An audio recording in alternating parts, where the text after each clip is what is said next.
સરસ્વતી તાલુકાના રખાવ ગામ લોકોએ ભેગા મળી દેશી દારૂના અડ્ડા પર રેડ કરી મોટી માત્રામાં દેશી દારૂનો જથ્થો અને પ્લાસ્ટિકના ડ્રમ પકડી સરસ્વતી પોલીસ મથકે લાવી ભારે હોબાળો મચાવ્યો હતો।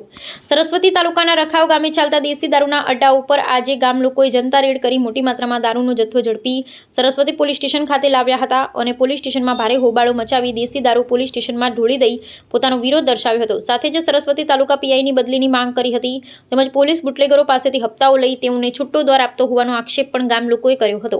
પાટણ જિલ્લાના સરસ્વતી તાલુકાના રખાવ ગામે દેશી દારૂ વેચાતા હોવા અંગે ગામ લોકો દ્વારા અનેકવાર રજૂઆત કરવામાં આવી હતી, તેમ છતાં પોલીસ દ્વારા કોઈપણ જાતની કાર્યવાહી ન કરતા આજે ગામ લોકોએ ભેગા મળી દેશી દારૂના અડ્ડા પર રેડ કરી મોટી માત્રામાં દેશી દારૂનો જથ્થો અને પ્લાસ્ટિકના ડ્રમ પકડી સરસ્વતી પોલીસ મથકે લાવી ભારે હોબાળો મચાવ્યો હતો અને પોલીસ બુટલેગરો પાસેથી હપ્તાઓ લઈ તેઓને છૂટો દોર આપતા હોવાના આક્ષેપ કર્યા હતા।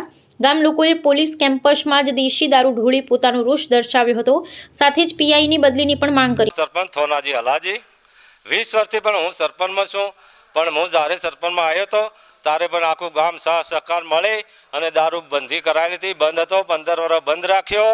આજે પણ એ લોકોને ક્યાંથી સપોર્ટ મળ્યો છે તે પણ દારૂ ગાળવાનું ચાલુ કર્યું છે। ગામનો કોઈ માનતા નહોતા।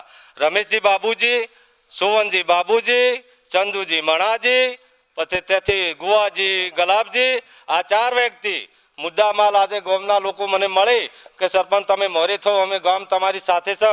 ગામમાં ઘણી બહેરીને ખાવા નથી મળતું, એમના ઘણા નાના છોકરાઓ પણ મરી જશે 2 વર્ષમાં, તો ઘણું નુકસાન ગામમાં થઈ ગયું છે 2 વર્ષમાં। આજે અમે આખા ગામ સાથે મળી અને જનતા રેડ કરી, પણ અમને બહુ ગાળો બોલી છે, બહુ લોકો અમે સહન શક્તિ કરી અને તેમનો મુદ્દામાલ લઈ અને એ પોલીસ થાણે આવ્યા છે। આજે અમારી માંગ છે અમારા ગામમાં દારૂનું વેચાણ કોઈ દિવસ થવું જ ના જોઈએ। વર્ષો વીતી જાય પણ દારૂ ગામમાં વેચાણ ન થવું જોઈએ। પોલીસનો સાથ સહકાર જોવે છે પણ અમને સાથ સહકાર મળતો નથી। આવીઓના પહેલા 2-3 મહિના પહેલા 50 જણાની સહીઓ કરી અરજી આપેલી છે, મારી જોડે પણ અરજી હાલે પડી છે, પોલીસ સાંભળતી નથી। એવું તો પછી